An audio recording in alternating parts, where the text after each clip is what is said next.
Hello dear viewers, and welcome to a new episode of Business Insider. I'm your host for tonight, Mohammed Abdurrahim, and tonight we'll be dedicating this episode to the House of Representatives 2025 elections that are still ongoing. And on this Wednesday, it was the first of 2 days of voting here at home in the runoff round for the second phase of the elections across 13 governorates here in Egypt, after expats had voted on Monday and Tuesday in the dozens of 55 constituencies to be exact, across 13 governorates in this rerun of the second phase of the elections. So Monday and Tuesday was the expat vote, and Wednesday was the first of 2 days of voting here at home in this runoff round, where 101 individual seats are up for grabs, and that's in 55 constituencies across 13 governorates, including 7 constituencies in the capital, Cairo. The final results for these runoffs will be announced on the 25th of December, and the second and final day of voting here at home in these runoffs will be on Thursday, and polls closed at 9 p.m. here on Cairo on Wednesday, and a press conference was held by the executive director of the National Elections Authority, the NEA, Councillor Ahmed Binderi, where he talked about some of the complaints that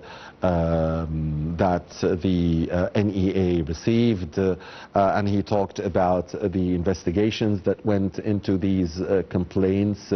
He described the voting process on Wednesday. That's Councillor Binderi, the NEA executive director.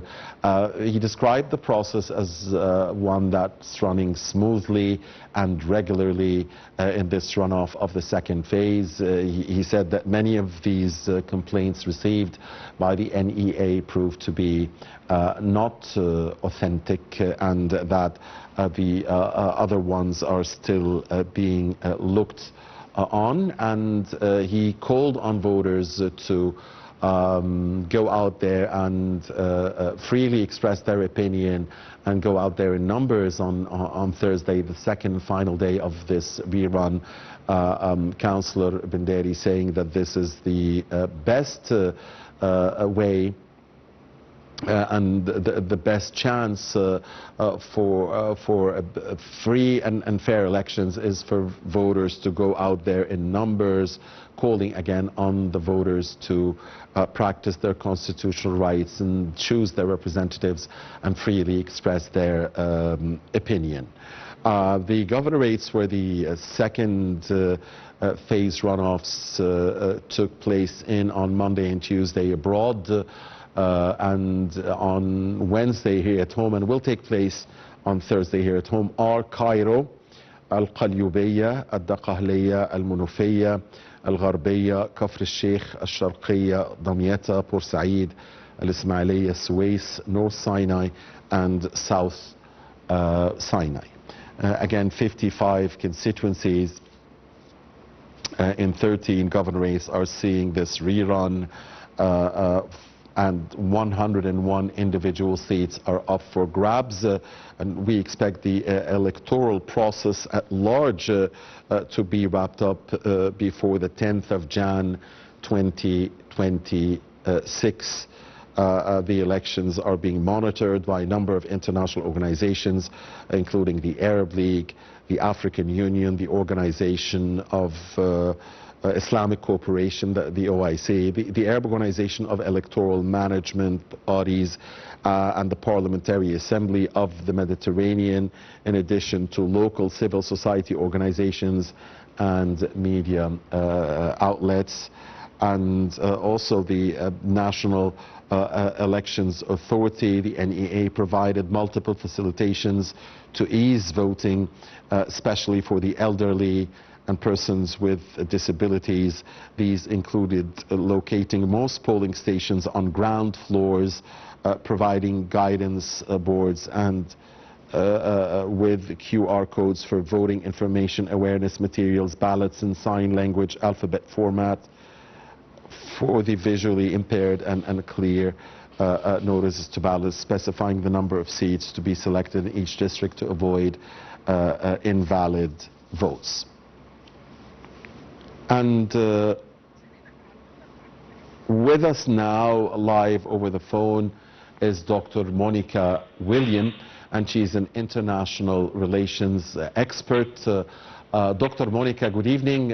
Thank you for joining us. Good evening. Thank you for having me today. Thank you very much, Dr. Monica. So please tell us your observations about this rerun phase and how the second phase is going compared to the first phase, and especially in this rerun, Dr. Monica. Indeed, there is a lot of procedures we're taking, and National Election Authority for a while announced that it received 24 complaints on the first day of the round of the House of Representatives elections. The authority stated that the second phase of primary election witnessed runoff rounds in a number of electorate, which is, as you mentioned, rare and restricted across several governors. Let me talk about the importance of this follow-up or monitoring. As you see that there is a lot of, from the perspective and from the reallocation of reassessment of electoral district is often understood as a sign of political stability and maturity, if we try to say of the political system as a whole, systems that allow for legal review and correction. And very important part of this process is the correction demonstrates institutional resilience. And it's a lot of opposed to denial of procedure shortcomings or either. So it's very important. And the heart of the electoral process, as we see, the National Elections Authority, which is very important and whose independence in fundamental to electoral integrity, the authority mandate extends beyond organizing polling days. It encompasses supervising voter registration and ensure equal campaign opportunity and monitor electoral conduct and implementation, the judicial ruling related to elections. So it's very important. And on the other side, there is a lot of daily basis a press release that's launched by the National Election Authorities, which is very important to communicate with the public opinion in Egypt and the Egyptian as well. Okay. Dr. Monica, what are the challenges that voters and candidates are facing in this second round, the rerun round, and how can they be overcome to ensure the most effective participation? Again, the challenges that both voters and candidates face in this rerun. Of course, there is a lot of opportunities, and of course there is some of the challenges that faced by election. Let's agree of the first that we are a lesser and not matured or resistant democracy, so it's normal to be a challenge, and how to tackle it is very important. So some people complained of another or media reaction or the political decision by some parties and logistical delay is related incident or claim to a traditional or social media campaign, which is mislead perception of systematic failure, and which is very important if we try to mention is that although our rounds are generally more contained, they have been politically sensitive at the local level.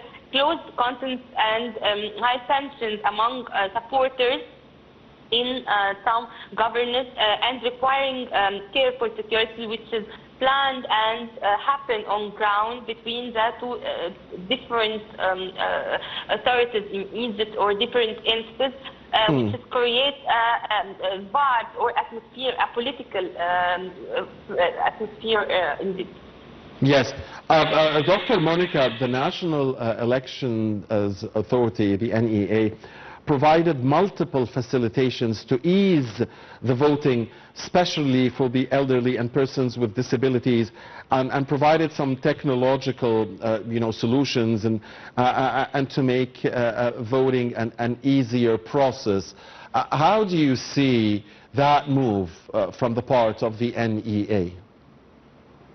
Of course, there is a lot of procedures and logistical measures to facilitate voting, whether for elderly or disabilities, and it's very important. If we try to mention, there is include privatizing elderly and disability voters inside voting. Yeah. Providing seating area to reduce physical strain or some crowd, and organizing voters quick in a way that minimize waiting times, and it's very important. And I guess there is a lot of technological tools that facilitate also the waiting time or the issue of this type. And if we try to additional arrangement which made to ensure easy access to polling, if we can talk about the limited mobility, while electoral staff were instructed to offer procedure assistance without intervening in voter choice, of course. And from the political perspective, such measures reflect an institutional recognition that electoral process or electoral legitimacy is strength when participation is accessible to all segments of the society. So it's very important. By addressing the practical needs of elderly and disabilities voters, the authority not only reduce operational pressure inside polling station, but also reinforce public confidence in the inclusiveness concept or fairness of the electoral process at all. Yeah, and Dr. Monica, we heard Councillor Ahmed Binderi, the Executive Director of the NEA, the National Elections Authority, in the press conference that he gave just over an hour and a half ago, calling on voters to continue to go out in masses and calling on them to even go in greater numbers on Thursday to express their opinion and choose their representatives, saying that this is the best guarantee voter turnout, the best guarantee for a free and fair and transparent process. How do you see the voter turnout? How do you see the importance of a bigger voter turnout? How do you see the awareness level of the voters at this moment and in the second phase and in the rerun of the elections compared to the first? Of course, if we try to focus on the first part of your question, we have to mention that senior official at the National Election Authority like General Ahmed Binderi, it's very important, and his call on citizens to actively participate in the parliament election emphasized that voter turnout is fundamental pillar of political legitimacy. And moreover, he held daily press conference, as we said earlier, addressed to Egyptian public, providing regular updates on the electoral process, voter turnout, and procedures development. This continued communication strategy aims to reinforce transparency and counter misinformation, and encourage citizens to exercise their constitutional right to vote and to guarantee, as you said, exactly as you said, the transparency and guarantee the accountable institution, while framing participation not as a procedure act, it's a collective national responsibility essential to a strength representative governance, of course. Yeah, and Dr. Monica, what are the main tasks that you think this upcoming House of Representatives, this upcoming lower house of Parliament should take up? I mean, the main responsibilities, the main duties, the main tasks of this upcoming parliament. Of course, if we try to mention the key tasks for members of Parliament, I see that it's very important to take responsibility, focus on economic issues, expected to dominate the political agenda. As you see that the member of Parliament face the challenge of balancing short-term social pressures with long-term structural reforms. So it's very important to also try to offer alternatives in policy recommendations and out-of-box alternatives that reflect national priorities and public expectations. So if we try to talk about the effective oversight over government economic policies, it includes reviewing fiscal strategies and subsidiary reform, taxation policies, and very critical issues like public spending framework to ensure they align with social justice and economic stability, which is reflects the overview Egypt plan regarding the impact also of policies on vulnerable groups or the pressures on employment levels. So while demanding transparency in budget execution and public debt management, so it's very important and so critical issue specifically in time being. All right, Dr. Monica William, international relations expert, thank you very much for your time and your insights.